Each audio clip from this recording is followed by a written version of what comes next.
카카오 직원들이 부들부들 부글부글 끓는다. 예, 이 부동산 급락한다. 도대체 이 말이 무슨 말일까요?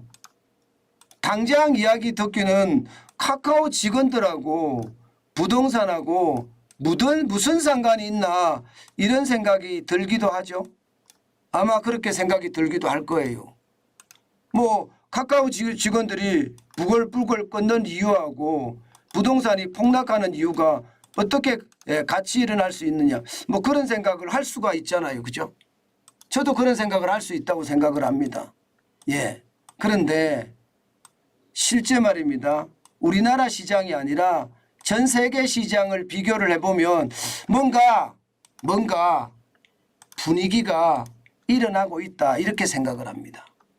자, 여러분 이거 한번 보시죠. 일단 예, 지금 카카오 그룹이라고 이야기하죠. 카카오 그룹의 근무 방식이 조금 바뀌었어요. 쉽게 말하면 코로나19 때는 재택근무를 권장을 했습니다. 그래서 최소 단위 조직인 셀이나 파트에서 결정을 했습니다. 집에서 근무해? 그럼 집에서 일해. 이렇게 결정을 했다는 거예요. 그런데 여기에다가 최근에는요, 부문이나 그룹이나 직속실 단위의 조직장이 결정하는 것까지 추가를 했습니다. 이러니까 재택근무하는 사람들이 난리가 난 거예요. 재택근무하는 사람들이. 이거는 아니잖아. 아니 지금까지 재택근무해서 뭐 실적이 달라진 것도 없는데 왜 회사로 출근하라고 하느냐. 나는 출근 못하겠다 하면서 직원들은 굉장히 반발을 하는 거예요. 난 사무실 싫다 이거예요. 그냥 집에서 일하겠다. 아니면 내 사무실 만들어 놨으니까 내 사무실에서 일하겠다.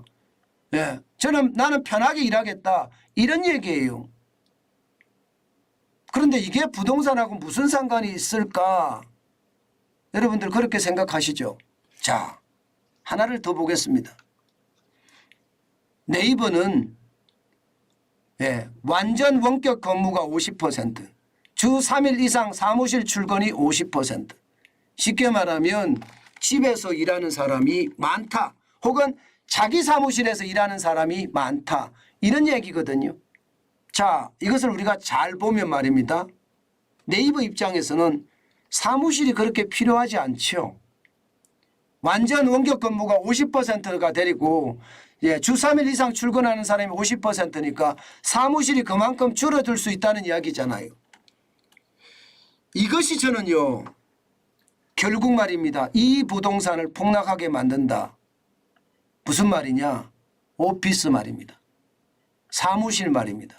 사무실 건물들, 저는 부동산 점점 폭락할 수 있는 그런 여건이 갖춰진다고 생각해요. 제가 이 말씀을 드리는 이유는요, 이미 미국에서는 그런 일이 일어나고 있잖아요. 똑같은 조직의 반발이 있으면서요, 사무실에 대한 수요가 굉장히 줄어드니까 상업용 부동산이 완전히 망가지고 있습니다. 2023년 1분기를 보면 사무실 공실률이 19%예요. 1991년 저축대부조합의 사태가 터졌을 때 그때 공실률이 19.3%인데 그때보다 하고 비슷해졌다는 이야기잖아요. 진짜 충격적이란 이야기죠. 지금 보면 말입니다. 그런 모양새가 점점 되고 있다. 이런 얘기가 되는 거예요.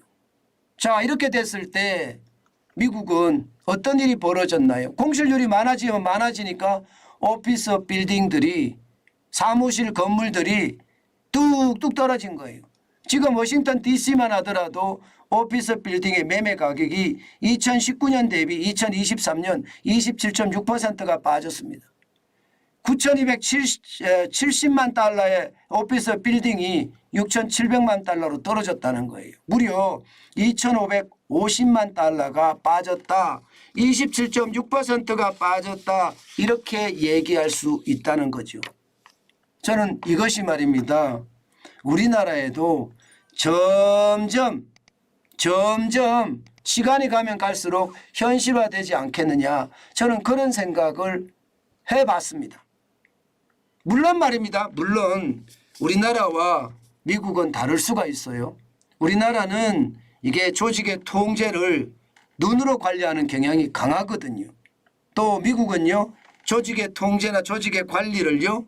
눈으로 관리하는 것이 아니라 실적으로 관리한다는 이런 사무실마다 기업마다의 어떤 고유한 특성을 가지고 있습니다. 우리나라하고는 좀 틀린 특성이 눈으로 관리해야 되니까 사람을 눈에 보여야 되거든요. 미국은 그게 아니라 퍼포먼스 실적만 나면 된다 이런 문화가 다르기는 합니다.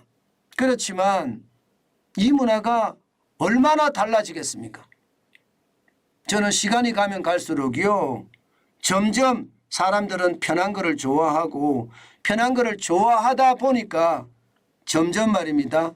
재택근무 심지어는 이 리빙 공간이라고 하나요? 삶의 공간하고 사무실 공간이 함께 있는 그런 공간들도 굉장히 많이 앞으로 늘어날 거라는 이야기가 나오는 걸 보면 아마 부동산 특히 상업용 부동산에 대해서는요. 진짜 고민을 하셔야 될 것 같아요. 지금은 올라간다고 이야기해요. 대한민국은요. 상업용 빌딩이 계속 올라간다고 이야기해요. 그러나 이게 앞으로 계속 올라갈 것인가에 대해서는 저는 물음표라고 보는 겁니다.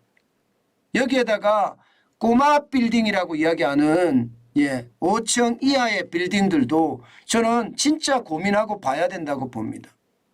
여러분 5층 이하의 빌딩에 입주하는 사람이 누군지 보자고요.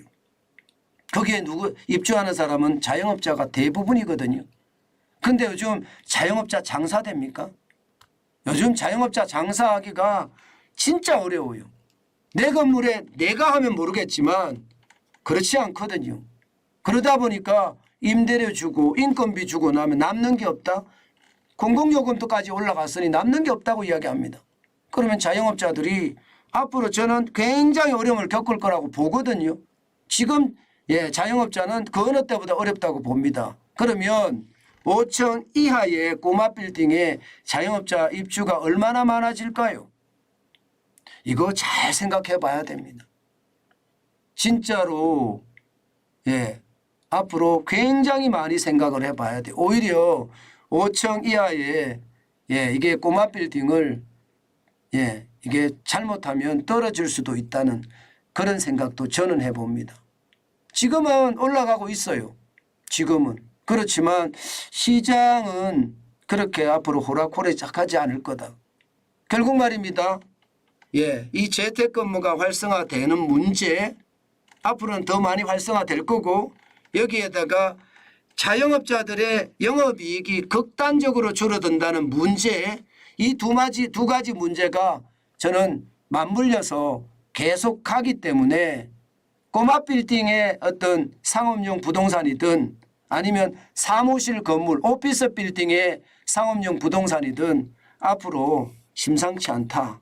저는 그런 생각 진짜 많이 해봅니다.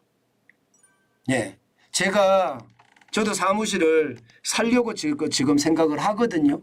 왜냐하면 저도 생각하기에 이게 이자는 내려갈 거고 차라리 조그만 사무실 하나 사는 게 어떨까 그런 생각 저도 할 수밖에 없거든요. 대출 받으면 된다.